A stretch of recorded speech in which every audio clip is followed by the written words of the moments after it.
म्हणून आपल्याला असं वाटतं की आपल्या मुलांना जर चांगलं शिक्षण मिळत नसेल तर ही राज्यघटना काय कामाची आहे असं वाटतं. पण राज्यघटना तसं नाही सांगत.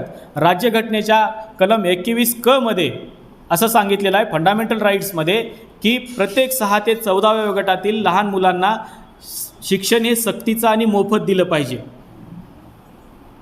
काय सांगितलेलं आहे लक्षात ठेवा. हे कलम राज्यघटनेच्या कलम 21 क मध्ये असं सांगितलेलं आहे की 6 ते 14 वयोगटातील प्रत्येक बालकासाठी शिक्षण हे हक्काचं, सक्तीचं आणि मोफत असलं पाहिजे, कारण ते फंडामेंटल राईट्समध्ये आहे.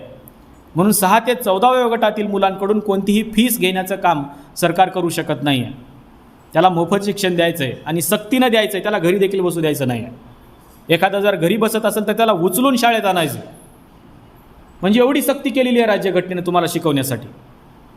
इतकंच नाही तर ते मुलं शाळेमध्ये येत नसतील, त्यांच्या भुकेचा प्रश्न असेल तर सांगतं की त्यांना अन्न द्या, जेवण द्या त्यांना दुपारचं, आणि म्हणून तुम्हाला फूड सिक्युरिटी बिल आणलं गेलं. तुम्हाला लहान मुलांना 8वी पर्यंतच्या तुम्ही काय म्हणता खिचडी वगैरे शालेय पोषण आहार.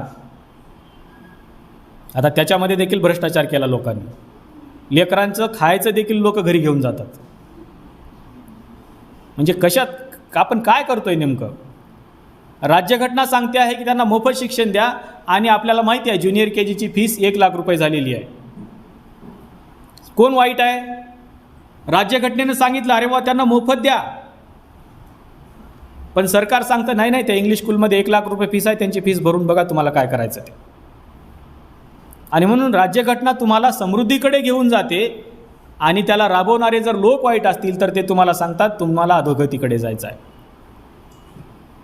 म्हणून राज्यघटना समजून घेणंही गरजेचं आहे आणि राज्यघटनेची अंमलबजावणी करणारे जे लोक आहेत ते चांगले लोक तिथं निवडून आणणं देखील गरजेचं आहे.